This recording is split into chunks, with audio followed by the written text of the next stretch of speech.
welcome to the Sound Doctrine telecast. ஆரோக்கிய உபதேச தொலைக்காட்சி நிகழ்ச்சிக்கு உங்களை அன்போடு வரவேற்கின்றோம். Instead of continuing our series of talks on how not to pray last week, because it happened to be Christmas, we delivered a special Christmas message. Christmas தினமாக இருந்தபடியினாலே கடந்த வாரம் Christmas நற்செய்தியை உங்களுக்கு நாங்கள் வழங்கினோம். எப்படி ஜெபிக்க கூடாது என்கிற தொடர் வரிசை செய்திகளை நாங்கள் உங்களுக்கு தர முடியவில்லை. But today we will continue that series of talks on how not to pray.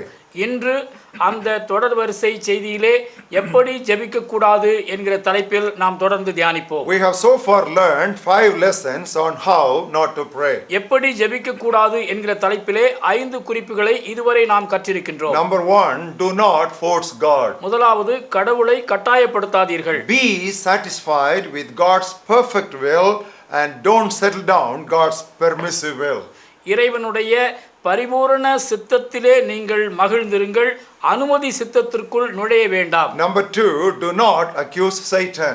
இரண்டாவதாக, பிசாசை குற்றஞ்சாட்டாதீர்கள். We must learn to accept moral responsibilities for our sins and failures. நமது பாவங்களுக்கும் நமது தோல்விகளுக்கும் நாமே தார்மீக பொறுப்பு எடுக்க வேண்டும். And don't try to get into the unscriptural practices of trying to banish Satan, burn Satan, or bind Satan. திருவசனத்தில் சொல்லப்பட்டிராத பிசாசை கட்டுதல், பிசாசை எரித்தல், பிசாசை நாசமாக்குதல் போன்ற காரியங்களை செய்வதற்கு நாம் முற்பட வேண்டாம். Never ever blaspheme Satan. ஒருபோதும் பிசாசை தூஷணமான வார்த்தைகளால் பேச வேண்டாம். Number 3, do not forget the Father. மூன்றாவதாக, பிதாவானவரை மறந்து விடாதீர்கள். Addressing prayers directly to the Father through Jesus has been the consistent and ongoing teaching of the Bible.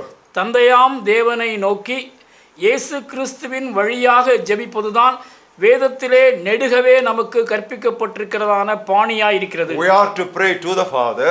நாம் பிதாவை நோக்கி ஜெபிக்க வேண்டும். In the name of Jesus. இயேசு கிறிஸ்துவின் பெயரால் ஜெபிக்க வேண்டும். By the power of the Holy Spirit. பரிசுத்த ஆவியின் வல்லமையினால் ஜெபிக்க வேண்டும். And the fourth lesson we learned was do not seek mediators. நான்காவதாக நாம் கற்றுக்கொண்டது, மத்தியஸ்தர்களை தேடாதீர்கள். We can go straight to God our Father in prayer.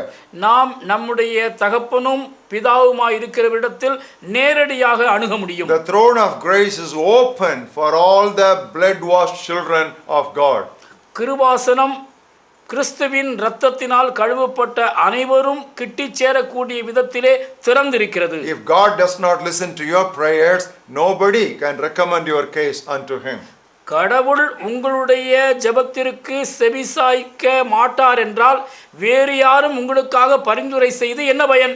And number 5, we studied do not harbor hatred in your heart. ஐந்தாவதாக நாம் கற்றுக்கொண்டது, நம்முடைய இதயத்திலே பகையை பேணி வளர்க்க கூடாது. Forgiveness is as important and necessary as faith for our prayers to be accepted and answered. நம்முடைய ஜெபங்கள் கேட்கப்படுவதற்கும் பதிலளிக்கப்படுவதற்கும் மிக முக்கியமான காரியம் விசுவாசம் எந்த அளவுக்கு இருக்கிறதோ அதே அளவுக்கு மன்னித்தலும் சம முக்கியத்துவம் வாய்ந்ததாக உள்ளது. How not to pray.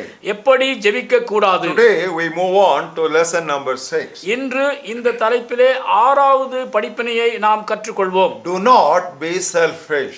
தன்னலமாய் இராதீர்கள். Once again, மீண்டுமாய் சொல்கிறேன், do not be selfish. சுயநல விரும்பிகளாய் இராதீர்கள். This generation is called me generation. இந்த தலைமுறை தன்னையே மையமாக கொண்ட தலைமுறையாக இருக்கிறது. The question everywhere at every juncture is what do I get out of it? எந்த காரியமானாலும் சரி, எந்த சூழலானாலும் சரி, இதிலிருந்து எனக்கு என்ன கிடைக்கும் என்பதுதான் எல்லாருடைய கேள்வியாக இருக்கிறது. Selfishness is more today than any time in all human history. மனித வரலாற்றிலே இதுவரை இல்லாத அளவிற்கு எதை எடுத்தாலும் நான் எனது என்பது இந்த நாட்களில் அதிகமாய் காணப்படுகிறது. These days are predicted as perilous times, dangerous times, when Paul was writing his second letter to Timothy. இந்த நாட்களை கொடிய காலங்கள் என்று தீமோத்தேயுக்கு எழுதின 2வது மடலிலே பவுலடிகளார் குறிப்பிடுகின்றார். 2 Timothy 3rd chapter. 2 தீமோத்தேயு 3வது அத்தியாயம். I will read the first 5 verses to you. முதல் 5 வசனங்களை உங்களுக்காக வாசிக்கின்றேன். Know this, that in the last days perilous times or times of stress will come. கடைசி நாட்களில் கொடிய காலங்கள் வரும் என்று அறிவாயாக. And from verse 2 on to verse 5, 19 evils are listed out. 2ஆம் வசனம் முதல் 5ஆம் வசனம் வரை 19 அக்கிரமமான காரியங்கள் சொல்லப்பட்டுள்ளன. And you will find of that 19 evils list, the first one is men will be lovers of themselves. இந்த 19 தீய காரியங்களிலே முதலிடம் வகிப்பது என்ன தெரியுமா? மனிதர்கள் தற்பிரியராயிருப்பார்கள். That's why I said selfishness is that which is prevailing and it is prevalent everywhere today. ஆகவேதான் நான் முன்பு சொன்னேன், இன்று எங்கு பார்த்தாலும் எதை பார்த்தாலும் அதிலே தன்னலமும் சுயநலமும் தான் மேலோங்கி நிற்கின்றது. And that spirit has pervaded religion, especially Christianity also. இவ்வித போக்கு மார்க்கத்திலும் புகுந்து விட்டது, குறிப்பாக கிறிஸ்தவத்திலே தலைவிரித்தாடுகிறது. And that selfishness reaches its climax and zenith in our prayer exercise. இந்த தன்னலம் நம்முடைய ஜெப பழக்கத்திலே இன்னும் கூட உச்சக்கட்டத்தை எட்டி பிடித்துள்ளது. Most of our prayers are self-centered. நம்முடைய ஜெபங்களில் அநேகமானவை நம்முடைய சுயத்தை மையமாக கொண்டே அமைந்துள்ளன. My needs, என்னுடைய தேவைகள், my job, என்னுடைய வேலை, my family, என்னுடைய குடும்பம், everything my, that's what over occupies us. எனது எனது என்னுடைய இதுதான் மூச்சு பேச்சு எல்லாம். Now if you turn to the model prayer taught by the Lord Jesus Christ, ஆனால் இயேசு கிறிஸ்து நமக்கு கற்பித்த மாதிரி ஜெபத்தை நீங்கள் நன்றாக கவனிப்பீர்கள். again and again we are turning through that prayer. நாம் இந்த ஜெபத்தையே மீண்டும் மீண்டுமாய் பரிசீலனை செய்து கொண்டிருக்கிறோம். Matthew 6th chapter. மத்தேயு 6வது அத்தியாயம். If you read from verse 9 to 13, most of us know it by heart. 9 முதல் 13 வசனங்களை நீங்கள் வாசித்து பார்க்கலாம். இவை அநேகருக்கு மனப்பாடமாக தெரியும். And there it begins as our Father in heaven. பரமண்டலங்களில் இருக்கிற எங்கள் பிதாவே. It does not say my Father in heaven, but our Father in heaven. பரமண்டலங்களில் இருக்கிற என் பிதாவே என்று அல்ல, எங்கள் பிதாவே. And come to the 11th verse. 11வது வசனம். Give us this day our daily bread. எங்களுக்கு வேண்டிய ஆகாரத்தை இன்று எங்களுக்கு தாரும். This does not say give me this day my daily bread. எனது ஆகாரத்தை எனக்கு தாரும் என்று இல்லை. And when you come to the 12th verse, 12ஆம் வசனத்திற்கு வாருங்கள். it says forgive us our debts as we forgive our debtors. It does not say forgive me my debts as I forgive my debtors.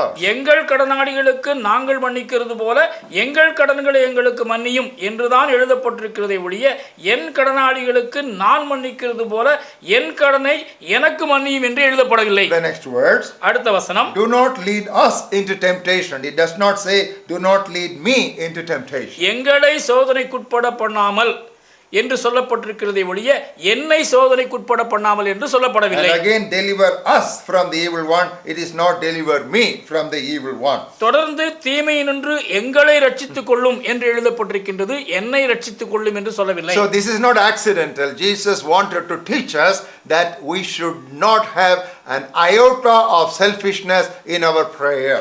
இது ஏதோ எதேச்சையாக நிகழ்ந்த காரியம் என்று நாம் நினைக்க வேண்டாம். இயேசு கிறிஸ்து தாமே இப்படிப்பட்டதான ஒரு தன்னல போக்கு துரும்பளவேனும் நம்மிடத்தில் இருக்கக்கூடாது என்று வலியுறுத்தினார். Friends, I want to tell you, God has no respect for those whose prayers are full of selfishness. அருமையானவர்களே, ஒரு காரியத்தை நான் உங்களுக்கு சொல்லட்டும். தங்களுடைய ஜெபங்களிலே சுயநல விருப்பத்தோடு இருக்கின்ற மக்கள் மீது ஆண்டவர் அவ்வளவு தூரம் நாட்டம் காட்டுவதில்லை. Now if you turn with a prophetic message in the Old Testament, even the book of Isaiah, ஏசாயா தீர்க்கதரிசன புத்தகத்தில் இருக்கக்கூடிய ஒரு தீர்க்கதரிசன வார்த்தைக்கு நீங்கள் திருப்புவீர்களேயானால், even the first chapter, முதலாவது அத்தியாயத்திலே if you read verses 15 to 17, 15 முதல் 17 வசனங்களை கவனிப்பீர்களேயானால், God tells his people, when you spread out your hands, I will hide my face from you. நீங்கள் உங்கள் கைகளை விரித்தாலும் என் கண்களை உங்களை விட்டு மறைக்கிறேன். Even though you make many prayers, I will not hear. நீங்கள் மிகுதியாய் ஜெபம் பண்ணினாலும் கேட்க மாட்டேன். Now why does God say like that? ஏன் கடவுள் இவ்வாறு சொல்கிறார்? Your hands are full of blood. உங்களுடைய கைகள் இரத்தத்தினால் நிறைந்திருக்கின்றன. What does it mean? அதனுடைய பொருள் என்ன? Read the next two verses, you understand what God meant by hands full of blood. கைகள் இரத்தத்தினால் நிறைந்திருக்கின்றன என்பதனுடைய பொருள் இன்னதென்று விளங்கிக் கொள்வதற்கு அடுத்த 2 வசனங்களை வாசித்து பாருங்கள். 16th verse, last line. 16வது வசனத்தின் கடைசி பகுதி. Stop doing evil. தீமை செய்தலை விட்டு ஓயுங்கள். Learn to do good. நன்மை செய்ய படியுங்கள். Seek justice. நியாயத்தை தேடுங்கள். Reprove the oppressor. ஒடுக்கப்பட்டவனை ஆதரித்து And defend the fatherless. திக்கற்ற பிள்ளையின் நியாயத்தையும் And plead for the widow. விதவையின் வழக்கையும் விசாரியுங்கள். If you do that, though your sins may be like scarlet, they shall become as white as snow.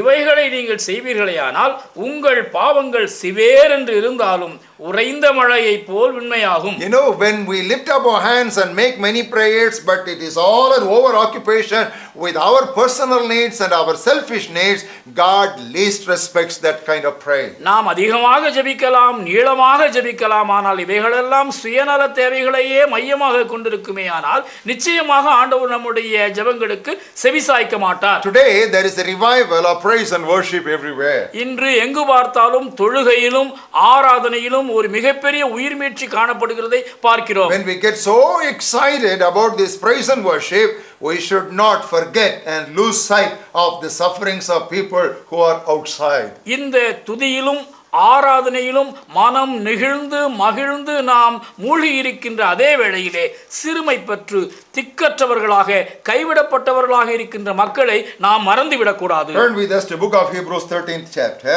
எபிரேயர் 13வது அத்தியாயத்தை எடுத்துக்கொள்ளுங்கள். We'll read 2 crucial verses, verses 15 and 16. 15, 16 கருகலான வசனங்களை நாம் இப்பொழுது வாசிக்கலாம். By him let us continuously offer the sacrifice of praise to God, which is the fruit of our lips, giving thanks to God. ஆகையால் அவருடைய பெயரை துதிக்கும் உதடுகளின் கனியாகிய ஸ்தோத்திர பலியை அவர் மூலமாய் எப்போதும் கடவுளுக்கு செலுத்த கடவோம். In other words, God encourages us for a non-stop praise and worship.